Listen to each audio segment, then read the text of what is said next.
Hello everyone, আসসালামু আলাইকুম। আজকে একটি মজার রেসিপি তৈরি করব।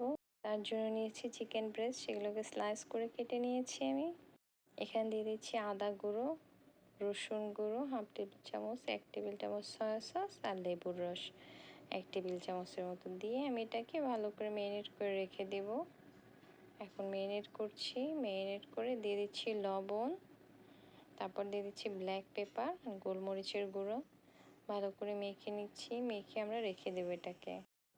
এখন কোটিং করার জন্য একটা বলে আমি নিয়ে নিচ্ছি 2 টেবিল চামচ ময়দা, হাফ টেবিল চামচ কর্নফ্লাওয়ার, সামান্য লবণ আর মরিচের গুঁড়ো 1 টেবিল চামচের মতো দিয়ে এটাকে ভালো করে মিক্স করে নেব। এখন এটার সাথে আমি পানি দিয়ে দেব, যতটুকুন আমি ঠিক চাই বেটারটা আমি সেই পরিমাণ পানি দেব। অল্প অল্প করে পানি দেব, একবারে বেশি দেব না। ভালো করে নেড়ে মিক্স করে নিচ্ছি, আবার পানি দিয়ে ঢেলে নিচ্ছি। নিয়ে ব্যাটারটাকে একদম না পাতলা না ঘন, সেরকম আমরা একটা টেক্সচার এটাকে রেখে দেব। সুন্দর করে মিক্স করতে হবে। দেখতে পাচ্ছেন আমি কত সুন্দর করে মিশিয়ে নিয়েছি, আপনারা নেবেন।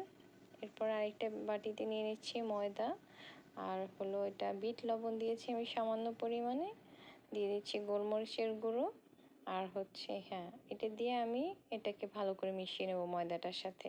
এটা কোডিং করার জন্য আমি তৈরি করেছি। এখন একটা বলে নিয়ে নিচ্ছি একটি ডিম, এটাকে ভালো করে লবণ দিয়ে গোলমরিচ দিয়ে বিট করে নেব। বিট করে রেখে দিচ্ছি এটাকে। এখন আমরা যে ম্যারিনেট করে রাখা চিকেন সেটাকে ডিমটার ভিতরে ওয়াশ করে নেব, এগ ওয়াশ করে নিচ্ছি। এখন এটাকে ময়দার ভিতরে ডুবিয়ে নিলাম, তারপরে আবার যে পাউডারটা আছে সেটার সাথে ভালো করে মিক্স করে নিচ্ছি।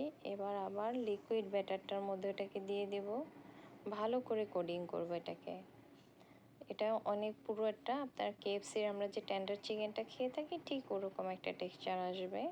এবার আমরা দিয়ে দিচ্ছি তেলে, একটি প্যানে পর্যাপ্ত পরিমাণ তেল নিয়ে তাতে দিয়ে দিচ্ছি। আমি আরও এক পিস আপনাদের সুবিধার জন্য দেখিয়ে দিচ্ছি। প্রথমে এগ ওয়াশ, তারপর লিকুইড ব্যাটারটার মধ্যে দিব, এরপরে পাউডার যে ফ্লাওয়ার আছে ময়দা সেটার মধ্যে ডিপ করব।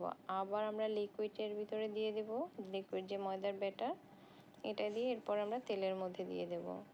ডুবো তেলে এটাকে ভেজে নিচ্ছি, দেখতেই পাচ্ছেন। মিডিয়াম টু হাই ফ্লেমে এটাকে কুক করব। আমার চিকেনটা কিন্তু খুব সুন্দরভাবে ফ্রাই হয়ে যাচ্ছে। এখানে নিশ্চয়ই বোঝা যাচ্ছে কত সুন্দর কালার এসেছে। দেখুন, দেখেই বোঝা যাচ্ছে। আপনারা বেশি তাপ দেবেন না, পুড়ে যেন না যায়। যখন তেলটা বেশি গরম হয়ে যাবে একটু তাপ কমিয়ে দিবেন। ভাজার সময় অবশ্যই খেয়াল রাখতে হবে। আমার চিকেন ফ্রাইটা কিন্তু অনেক সুন্দর হয়েছে, খেতেও কিন্তু অনেক সুস্বাদু হয়েছে। একটা লাইক দিয়ে দিবেন, নোটিফিকেশান বাটন অন করে রাখবেন যাতে নতুন নতুন ভিডিও আসার সাথে সাথে দেখতে পান। লাইক, কমেন্ট, শেয়ার করে পাশে থাকবেন। ধন্যবাদ।